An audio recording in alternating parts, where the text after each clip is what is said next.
এক গ্রাম্য ব্যক্তি নবীর কাছে আসছে, আসার পর কয়, ইয়া রাসূলুল্লাহ আলা তুনজিজুলি মা ওয়া'আতানি, আপনি আমারে যে ওয়াদা করছেন পুরা করবেন না? কি ওয়াদা? হুনাইনের যুদ্ধের গনিমতের মাল দেওয়ার জন্য এই গ্রাম্য ব্যক্তিকে রাসূল ওয়াদা করেছিলেন। তো আসার পর কয়, হুজুর আপনি না আমার একটা ওয়াদা করছেন, আমারে দিবেন না সেই ওয়াদাটা? নবীজি বললেন, আবশির, সুসংবাদ গ্রহণ করো। সুবহানাল্লাহ।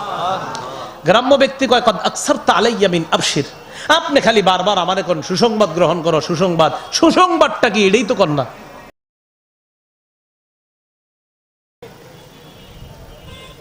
এবার আরেকটা হাদিস শুনেন, সহিহ বুখারীর বর্ণনা, 4141 নম্বর হাদিস। 4141 কত হয়? 4141, লম্বা হাদিস। হাদিসের সামান্য একটু অংশ শুনবো আমরা। আম্মাজান আয়েশা সিদ্দিকা রাদিয়াল্লাহু তাআলা আনহার ব্যাপারে আপনারা জানেন, মুনাফিকরা তার ব্যাপারে একটা মিথ্যা অপবাদ ছড়াইছিল, নাউজুবিল্লাহ, যে ব্যাপারে আম্মাজানের পবিত্রতা বর্ণনা করে আল্লাহ কোরআনে আয়াত নাজিল করছে। এখন ঘটনাটা কি? ঘটনাটা হলো, এক সফরে গিয়ে আম্মাজান হার হারিয়ে ফেললেন। হার হারিয়ে যাওয়ার পর উনি ওনার হার তালাশ করতে গেলেন। হার যখন তালাশ করে পেয়ে গিয়ে আবার আসলেন, আয়েশা দেখে কাফেলার সবাই চলে গেছে। উনি চিন্তিত হয়ে গেলেন, ইন্না লিল্লাহ, আমি এখন কি করবো? উনি চিন্তা করলেন, মদিনায় যাওয়ার পর কাফেলার মধ্যে যখন আমারে খুঁজা পাওয়া যাবে না, নবীজি তখন আমাকে নেওয়ার জন্য কাউকে পাঠাবে। তো আমি এক কাজ করি, এই জায়গায় বসে থাকি। আম্মাজান আয়েশা সিদ্দিকা কি করলেন? এক জায়গায় বৈশা ঘুমানো শুরু করছে। কি করছে? এখান থেকে কি বোঝা যায় আম্মাজান খুব সহজ সরল ছিলেন। আম্মাজান যে সহজ সরল ছিলেন এই দলিল এই হাদিসেও আছে। এই হাদিসের লম্বা অংশ তো, উম্মে মিস্তাহ নামে একজন আম্মাজানের খাদেমা ছিলেন। রাসূল সাল্লাল্লাহু আলাইহি সাল্লাম যখন আম্মাজানের ব্যাপারে উল্টাপাল্টা কথা শুনছে, আম্মাজানের খাদেমারে জিজ্ঞাসা করছে, আচ্ছা বলো তো আয়েশা কেমন? তো ওই খাদেমা জবাব দিয়েছিলেন, হুজুর এত সহজ সরল আয়েশা আপনার বিবি।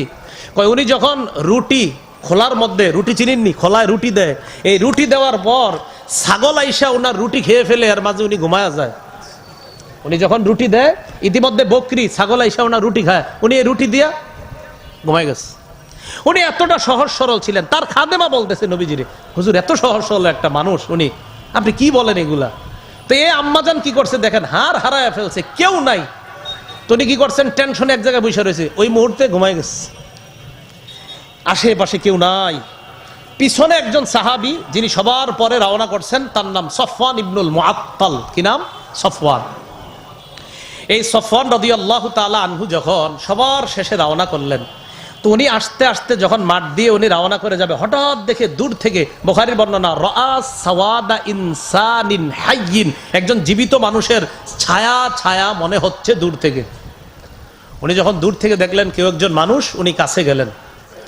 কাছে যাওয়ার পর আম্মাজান বলেন, আতানি ফাআরাফানি হিনা রাআনি, সফওয়ান আমার কাছে আসছে, আসার পরেই সফওয়ান আমাকে চিনতে পেরেছে।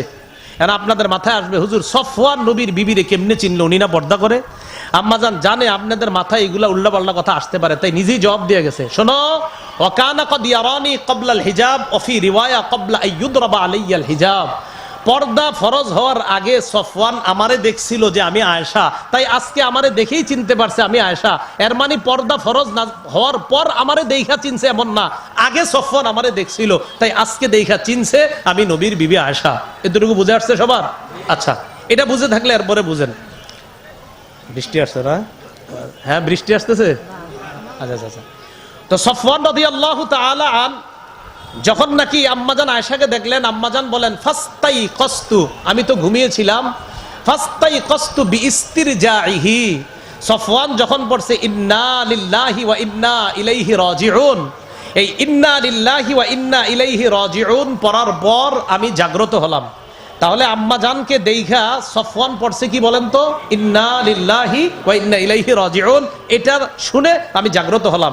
এখন জাগ্রত হওয়ার পর কি করছে দেখেন, আমি জাগ্রত হওয়ার সাথে সাথে যখন দেখলাম আমার সামনে একজন পুরুষ, ফাখাম্মারতু ওয়াজহি বিল জিলবাব, এটা আমার সাথে বলেন না, বলেন ফাখাম্মারতু ওয়াজহি বিল জিলবাব, বলেন আমার সাথে, তখন আমি পর্দা দিয়ে, ওড়না দিয়ে, চাদর দিয়ে আমার চেহারা ঢেকে ফেললাম। চেহারা ঢাকছে কেন? হ্যাঁ, তো চেহারা না পর্দা করা লাগে না? হ্যাঁ, এই জন্য সাবধান, চেহারা পর্দা করা লাগে না এই জাতীয় কথা বইলেন না। একবার বইলা 2 বছর নারী পুরুষ সবগুলা কিন্তু মুখ ডাকছেন। 2 বছর, হ্যাঁ, নারী পুরুষ 2 বছর মুখ ঢাকেন নাই, বুঝাও যায় না এটা কি পুরুষ না মহিলা, একদম পুরো প্যাকেট কমপ্লিট। এই আবার যদি পর্দার বিরোধিতা করেন এরপরে বাক্স বড়াইতে পারে আল্লাহ, সাবধান। একবার উল্টা পাল্টা হয়েছে আল্লাহ কিন্তু সবাই রে পড়ায় ছাড়ছে, পড়বা না সব পড়ো, তখন কিন্তু আপনার মাছ না পড়লে কি খবর আছে, পড়েন বাসে উঠে না, চিন্তা করছেন আপনি, আল্লাহ কয় মুখ ঢাকো, ডাকে না। দুনিয়ায় করোনায় বাঁচার জন্য যদি আপনি মুখ ঢাকতে পারেন, তো জাহান্নামের আগুন থেকে বাঁচার জন্য কেন মুখ ঢাকবেন না? তাহলে আম্মা জান আয়েশা সিদ্দিকা রাদিয়াল্লাহু তাআলা আনহা বলেন, আমি সফওয়ানকে দেখে সাথে সাথে পর্দা দিয়ে আমার কি ঢাকলাম, মুখ ঢাকলাম, চেহারা ঢেকে ফেললাম। বুখারী শরীফের আরেকটা বর্ণনা শুনেন, 4328 নম্বর হাদিস। এই হাদিসটা বর্ণনাকারী আবু মুসা রাদিয়াল্লাহু তাআলা আনহু, বিসমিল্লাহ, আল্লাহুম্মা লাকাল হামদু লাকাশ শুকরু। আবু মুসা রাদিয়াল্লাহু তাআলা আনহু বলেন, কুনতু ইনদান নবী সাল্লাল্লাহু আলাইহি সাল্লাম বিল জিররানা, আমি জিররানা নামক এক জায়গায় ছিলাম রাসূলের সাথে। জিররানাটা কোথায়? মক্কা মদিনার মাঝখানে একটা জায়গা, আসলে হবে মক্কা এবং তায়েফের মাঝখানে একটা জায়গা। এর মাঝখানে মক্কা এবং তায়েফ। আপনারা দেখবেন বুখারীতে যদিও মক্কা মদিনা আসছে, পাশে আবার ছোট্ট করে লেখা আছে তায়েফ, এবং হওয়া উচিত এটাই যে মক্কা এবং তায়েফের মাঝে, যদিও আপনার বর্ণনায় মক্কা মদিনা শব্দটা আসছে, তো ওখানে পাশে ছোট্ট করে আছে মক্কা এবং তায়েফের মাঝে। এই জিররানা নামক স্থানে আমি ছিলাম রাসূলের সাথে। ইতিমধ্যে রাসূলের সাথে আরেক সাহাবী ছিল, মাহু বেলাল, তার নাম বেলাল রাদিয়াল্লাহু তাআলা আনহু। আতান নবী সাল্লাল্লাহু আলাইহি ওয়াসাল্লাম আরাবিয়ুন, এক গ্রাম্য ব্যক্তি নবীর কাছে আসছে। আসার পর কয়, ইয়া রাসূলুল্লাহ আলা তুনজিজুলি মা ওয়া'আতানি, আপনি আমারে যে ওয়াদা করছেন পুরা করবেন না? কি ওয়াদা? হুনাইনের যুদ্ধের গনিমতের মাল দেওয়ার জন্য এই গ্রাম্য ব্যক্তিকে রাসূল ওয়াদা করেছিলেন। তো আসার পর কয়, হুজুর আপনি না আমার একটা ওয়াদা করছেন, আমারে দিবেন না সেই ওয়াদাটা? নবীজি বললেন, আবশির, সুসংবাদ গ্রহণ করো। সুবহানাল্লাহ। গ্রাম্য ব্যক্তি কয়, কদ আকসারতা আলাইয়া মিন আবশির, আপনি খালি বারবার আমারে কোন সুসংবাদ গ্রহণ করো, সুসংবাদ, সুসংবাদটা কি এটাই তো কর না। গ্রাম্য ব্যক্তি এটা বলছে। ফাআকবালা রাসূলুল্লাহ সাল্লাল্লাহু আলাইহি ওয়াসাল্লাম আলা আবি মুসা ওয়া বিলাল কাহাইয়াতিল গদবান, নবীজি একটু রাগ হয়ে গেলেন। রাগ হয়ে হযরত আবু মুসা আর বেলালের দিকে তাকাইলেন। রসুল রাগ করলেন, রাগ হয়ে বেলাল আর আবু মুসার দিকে তাকাইলেন। তাহলে দেখেন, গ্রাম্য ব্যক্তিকে বললেন সুসংবাদ গ্রহণ করো, গ্রাম্য ব্যক্তি কয় আপনি খালি সুসংবাদ বলেন, সুসংবাদটা কি এটা বলেন না। রসুল হযরত বেলাল আর আবু মুসার দিকে ফিরে বললেন, রদ্দাল বুশরা, গ্রাম্য ব্যক্তি সুসংবাদ প্রত্যাখ্যান করেছে, ফাকবালা আনতুমা, তোমরা দুইজন সুসংবাদ গ্রহণ করে নাও। তখন তারা দুইজন বললেন, কবিলনা, আমরা সুসংবাদ গ্রহণ করলাম। এবার নবীজি ফাদা বিমাইন, ফাদা বিকাদাহিন, একটা পাত্র আনলেন, ফিহি মাউন, ওই পাত্রে পানি আছে। আমরা কিসের আলোচনা শুনতেছি?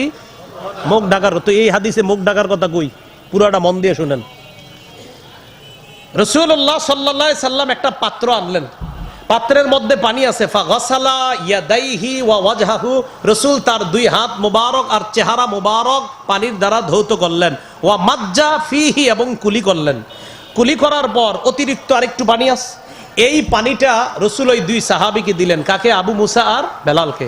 স্বপ্নেও যদি এরকম অতিরিক্ত পানি রসুল দিয়ে দেয়, নিয়ে নিবেন। সুবহানাল্লাহ। তো নবীজি হযরত আবু মুসা আর বেলালকে পানিটা দিয়ে বললেন, ইশরাবা মিনহু, এই তোমরা দুইজন এই পানি পান করো। আর কি করবা? ফাফরিগা আলা উজুহিকুমা ওয়া নুহুরিকুমা, পানি পান করার পরেও কিছু পানি তোমাদের চেহারা আর বুকের মধ্যে ছিটায় দিবা এই পানিটা। ফাফআলা, আবু মুসা আর বেলাল তাই করলেন। এখন দেখেন, আবু মুসা আর বেলাল যখন ওই পানি পান করলেন আর নিজেদের উপর ছিটাইলেন, বলেন তো পানিটা কি বরকত কমওয়ালা না বেশি বরকতওয়ালা পানি? কারণ নবীজির অতিরিক্ত পানি, অজু করছে, কুলি করা, এরপরের অতিরিক্ত পানিটা। তো হযরত বেলাল আর আবু মুসা যখন আপনার পানি পান করছে আর গায়ে ছিটাইতেছে, ফানাদাতু উম্মু সালামা মিন ওয়ারাইস সিত্রি, পর্দার আড়াল থেকে রসুলের বিবি উম্মে সালামা রাদিয়াল্লাহু তাআলা আনহা ডাক দিছে বেলাল আর আবু মুসাকে। কোত্থেকে? কেন মায়ের মতো উম্মে সালামা, ছেলের মতো আবু মুসা আর বেলালকে কোত্থেকে ডাক দিছে বলেন? তাহলে মায়ের মতো উম্মে সালামা, ছেলের মতো বেলাল আর আবু মুসাকে পর্দার আড়াল থেকে ডাক দিলেন। ডাক দিয়ে বললেন, ও বেলাল আর আবু মুসা, আফজিলা লি উম্মিকুমা, একা একা পান কইরো না, একা একা বরকত নিও না, তোমাদের এই মায়ের জন্য কিছু বরকত রাইখা দিও। তো আমার পুরাটা বলা উদ্দেশ্য না, বলা উদ্দেশ্য এতটুকু, উম্মে সালামা ডাক দিলেন কোত্থেকে? তো মায়ের মতো মা, ছেলের মতো ছেলেদেরকে ডাক দিলেন পর্দার আড়াল থেকে। হ্যাঁ, মায়ের মতো মা, মা আপন মা না, ছেলের মতো ছেলে আপন ছেলে না, তাই মায়ের মতো মারা ছেলের মতো ছেলেদের সাথে অবশ্যই মুখ ঢাকতে হবে, পর্দা করতে হবে। এবার আরেকটা হাদিস শোনেন, আবু দাউদ শরীফের 2057 নম্বর হাদিস, আম্মাজান আয়েশা সিদ্দিকা রাদিয়াল্লাহু তাআলা আনহার বর্ণনা। দেখেন আম্মাজান কি বলেন, এই হাদিসটা একটু হাসিরও শেষের দিকে। আম্মাজান বলেন, দাখালা আলাইয়া আফলাহ ইবনু আবিল কুআইস, আমার ঘরে আফলাহ আসছে। আফলাহ এক ব্যক্তির নাম। এই আফলাহ ইবনে আবিল কুআইস আমার ঘরে আসছে। আসার পর ফাসতাতারতু মিনহু, আমি সাথে সাথে এই লোক যখন ঘরে ঢুকছে আমি পর্দার আড়ালে চলে গেলাম, নিজেরে পর্দার ভিতরে নিলাম। তো পর্দার আড়ালে চলে যাওয়ার পর আফলা আমাকে বলতেছে, আতাস্তাতিরিরা মিন্নি, আয়েশা তুমি আমার সাথে পর্দা করো, আদা আম্মু কি, আমি তো তোমার চাচা। বুঝলেন, আম্মাজান আয়েশা পর্দা করলেন, আর ওই ব্যক্তি বলতেছে আমি তোমার চাচা, তুমি কি আমার সাথে পর্দা করো? আম্মাজান আয়েশা সিদ্দিকা রাদিয়াল্লাহু তাআলা আনহা ভিতর থেকে জবাব দিলেন, মিন আইনা, আপনি কিভাবে আমার চাচা হন? আপনি আমার চাচা হন কিভাবে? আফলা জবাব দিলেন, আর দাআত কি ইমরাআতু আখি, আমার ভাইয়ের বিবি তোমাকে দুধ পান করাইছে, আমার ভাইয়ের বিবি তোমাকে দুধ পান করাইছে, অতএব আমার ভাইয়ের বিবি তোমার দুধ মা, আমার ভাই তোমার দুধ বাবা, আমি তোমার দুধ চাচা। আল্লাহ জানে, বুঝছেন? আফলা বললেন, আমার ভাইয়ের বিবি তোমারে দুধ খাওয়াইছে, তো আমার ভাইয়ের বিবি তোমার দুধ মা, আমার ভাই তোমার দুধ বাবা, আমি তোমার দুধ চাচা। কারণ আমার ভাই তোমার দুধ বাবা যদি হয়, আমি তোমার দুধ চাচা। আম্মাজান আয়েশা একটা জবাব দিছে, তখনও মাসালা জানতেন না, তাই জবাবটা দিছে। দেখেন কি কয়, কইন্নামা আরদাআতনিল মারআ ওয়ালাম ইউরদিনির রাজুল, আমারে দুধ খাওয়াইছে মহিলা, পুরুষ তো খাওয়ায় নাই। হ্যাঁ, আপনার লগে পর্দা করবো না কেন? মহিলা দুধ খাওয়াইছে, মহিলার সাথে সম্পর্ক। ইতিমধ্যে রসুল ঘরে আসছে। রসুল সাল্লাল্লাহু আলাইহি সাল্লাম ঘরে আসার পর আম্মাজান বলেন, আমি নবীজির পুরাটা বলছি, হুজুর এই লোক কয় নাকি আমার দুধ চাচা, আমার নাকি পর্দা করা লাগবে না। নবীজি আয়েশা ইন্নাহু আম্মুকি, হ্যাঁ সে আসলেই তোমার দুধ চাচা। হুজুর দুধ চাচা হলে? কয় শোনো আয়েশা, বংশীয় কারণে যাদের সাথে পর্দা করতে হয় না, দুধ সম্পর্কের কারণেও তাদের সাথে পর্দা করা লাগে না। ইন্নাহু আম্মুকি, সে আসলেই তোমার চাচা। ফালিয়ালি যে আলাইকি, সে তোমার কাছে প্রবেশ করলে সমস্যা হবে না। এই পুরাটা বলা আমাদের উদ্দেশ্য না, আমার উদ্দেশ্য এতটুকু, আম্মাজান এই অপরিচিত মানুষটারে প্রথম দেখা পর্দায় গেলেন কেন? হ্যাঁ, পর্দার আড়ালে কেন গেলেন? ইবনে হাজার আসকালানী হাদিস আনছে ফাতুল বারিতে, আইনা বলেন, উজুবু ইহতিজাবিল মারআ লিল আজানিবির রিজাল, লিল রিজালিল আজানিব, উজুবু ইহতিজাবিল মারআ লিল রিজালিল আজানিব। অপরিচিত কারো সাথে যাদের সাথে পর্দা করা ফরজ, তাদের সাথে যে পর্দা করতে হবে, এই হাদিস স্পষ্ট প্রমাণ করে। যদিও আম্মাজানের দুধ চাচা, কিন্তু প্রথমে চিনতে পারে নাই বলে উনি পর্দার আড়ালে চলে গেলেন। এখান থেকে স্পষ্ট হয় মুখ ঢাকতে হবে। মুখ ঢাকা ছাড়া পর্দা, এটা যদি বলা হয় তাহলে এটা হবে পর্দার প্রতি একটা তামাশা ছাড়া আর কিছু না। আচ্ছা, আপনারা পারেন, বোঝা যায় ওই ছেলের জন্য সাময়িক সময়ের জন্য ইসলাম অনুমোদন দিছে, আজকের জন্য এই ছেলেটা এই মেয়েকে দেখতে পারবে। এখন বলেন আপনার ছেলেটা কি দেখে? বলেন কি দেখে? তো চেহারা না বলে পর্দা না। ওই দিনের জন্য শুধু দেখা জায়েজ চেহারা, তাহলে ওই দিনের জন্য শুধু চেহারা দেখা জায়েজ ওই দিন, অন্য দিন জায়েজ নেই। তাহলে ওই দিনের জন্য বিয়ের নিয়তে প্রস্তাবকৃতা মেয়েটাকে দেখা জায়েজ, তার চেহারা দেখা জায়েজ, এখান থেকে স্পষ্ট। অন্য সময় তার চেহারা দেখা জায়েজ নাই। দলিল মুসনাদে আহমদ 5 নম্বর খণ্ড 424 নম্বর পৃষ্ঠা। রাসূলুল্লাহ সাল্লাল্লাহু আলাইহি সাল্লাম বলেন, ইদা খাতাবা আহাদুকুম ইমরাআ, তোমাদের কেউ যখন কোন নারীকে বিয়ের প্রস্তাব দেয়, ফালা জুনাহা আলাইহি আইয়ানজুরা ইলাইহা, তার জন্য গুনাহ না ওই মেয়েটাকে দেখা। দেখেন, তোমাদের কেউ যখন কোনো মেয়েকে বিয়ের প্রস্তাব দেয়, ওই প্রস্তাবকৃতা মেয়েটাকে দেখা ওই ব্যক্তির জন্য গুনাহ নাই। তাহলে প্রস্তাব ছাড়া, বিয়ের নিয়ত ছাড়া ওই মেয়েটাকে দেখলে গুনাহ। ওই মেয়েটাকে দেখলে কি হবে বলেন? গুনাহ। তাহলে বিয়ের নিয়তে শুধু ওই দিন দেখা যদি গুনাহ না হয়, অন্য সময় অবশ্যই গুনাহ। তাহলে এই জন্য ভালো করে আমরা মনে রাখবো যে একটা মেয়েকে সাময়িক সময়ের জন্য দেখার অনুমোদন দেওয়া, এটাই প্রমাণ করে অন্য সময় তার চেহারা দেখা জায়েজ নাই। মুসনাদে আহমদের বর্ণনা 1784 নম্বর হাদিস। এই হাদিসের মধ্যে আসছে আব্বাস রাদিয়াল্লাহু তাআলা রাসূলের চাচা, তিনি বলেন, দাখালতু আলা রাসূলিল্লাহ সাল্লাল্লাহু আলাইহি সাল্লাম, আমি আমার ভাতিজার কাছে গেলাম, মুহাম্মদ সাল্লাল্লাহু আলাইহি সাল্লামের কাছে। ওয়া ইনদাহু নিসাউহু, নবীর সামনে তখন তার বিবিরা ছিলেন। ফাস্তাতারনা মিন্নি, নবীর সব বিবিরা আমার সাথে পর্দা করছে, ইল্লা মাইমুনা, মাইমুনা পর্দা করে নাই। কে পর্দা করে নাই? কেন পর্দা করে না? মাইমুনা সম্পর্কে আব্বাস রাদিয়াল্লাহু তাআলা আনহুর দুধ বোন লাগতো। মাইমুনা সম্পর্কে হযরত আব্বাসের দুধ বোন লাগতো। ওই যে আপনার বিখ্যাত হাদিস, আব্দুল্লাহ ইবনে আব্বাস বলেন, আমি আমার ফুফু মাইমুনার বাড়িতে গিয়ে রাত্রে যাপন করলাম নবীর রাতের ইবাদত দেখার জন্য। তো ফুফু হয়েছে কোন সূত্রে? দুধ বোন হিসাবে আব্দুল্লাহ ইবনে আব্বাসের ফুফু হয়েছে তিনি। তো আব্বাস রাদিয়াল্লাহু তাআলা আনহু বলেন, নবীর সব বিবিরা পর্দা করছে, শুধু মাইমুনা ছাড়া। মাইমুনা কেন পর্দা করে নাই? কারণ মাইমুনা আব্বাসের দুধ সম্পর্কে বোন হতো, সোজা হিসাব, দুধ বোন পর্দা করে নাই। অন্যরা বোন না, কিন্তু পর্দা করছে। কিন্তু মায়ের মতো, মায়েরা সন্তানের মতো আব্বাসের সাথে পর্দা করছে কিনা? তাহলে মায়ের মতো মা না, ছেলের মতো ছেলে না। হ্যাঁ, মায়ের মতো যদি মা, যদি কেউ বলে যে আমি তোমার মায়ের মতো, জি আপনি আমার মায়ের মতো, আমি আপনার ছেলের মতো, চেহারাটা ঢাকেন। হ্যাঁ, আমি আপনার ছেলের মতো, আপনি আমার মায়ের মতো, চেহারাটা ঢাকেন। জি, এবার বলেন কি বলবেন? ঠিক আছে, আমি আপনার মায়ের ছেলের মতো। এই তাহলে বলেন চেহারা ঢাকা লাগবে কিনা? তাহলে চেহারা ঢাকা লাগবে স্পষ্ট। সৃষ্টিগতভাবে নারী পুরুষের পার্থক্য, ইবাদতে পার্থক্য, চলায় পার্থক্য, বলায় পার্থক্য। অতএব বাহিরে নারী পুরুষ কিভাবে চলবে এটাও পার্থক্য। পুরুষরা চেহারা খুলে রাস্তায় হাঁটে, সোজা হিসাব বিপরীত দিকে মেয়েরা যখন হাঁটবে তারা চেহারা ঢেকে আসবে। আল্লাহ পাক রব্বুল আলামিন আমাদের সকলকে শরঈ পর্দা চেহারা সহ করা লাগে এই বিষয়টা সঠিকভাবে উপলব্ধি করে আমাদের মা বোনদেরকে যেন আমরা শরঈ পর্দার মধ্যে রাখতে পারি, আল্লাহ তৌফিক দান করেন।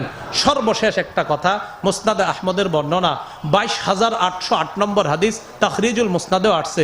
উম্মে সালামা রাদিয়াল্লাহু তাআলা আনহা বলেন, ইদা যাহারাতিল মাআসি, যখন নাকি গুনাহ ব্যাপক হয়ে যায় কোন সম্প্রদায়ের মাঝে, আম্মাহুমুল্লাহু বিআযাবিম মিন ইনদিহি, তখন আল্লাহর পক্ষ থেকে আযাব ব্যাপকভাবে তাদেরকে পাকড়াও করে। এই জন্য সাবধান, আমাদের মা বোনরা এমনভাবে রাস্তায় যেন না চলে যে চলার কারণে তাদের দিকে তাকাইলে চোখের জিনা হয় এবং কলবের জিনা হয়। এই জাতীয় অপরাধ থেকে আল্লাহ আমাদেরকে বাঁচার তৌফিক দান করেন। হুজুর দোয়া করবে ইনশাআল্লাহ, এরপর ইনশাআল্লাহ মাহফিল শেষ হবে। আমরা কি অন্য হযরতকে মাস্তারিয়াতের পক্ষ থেকে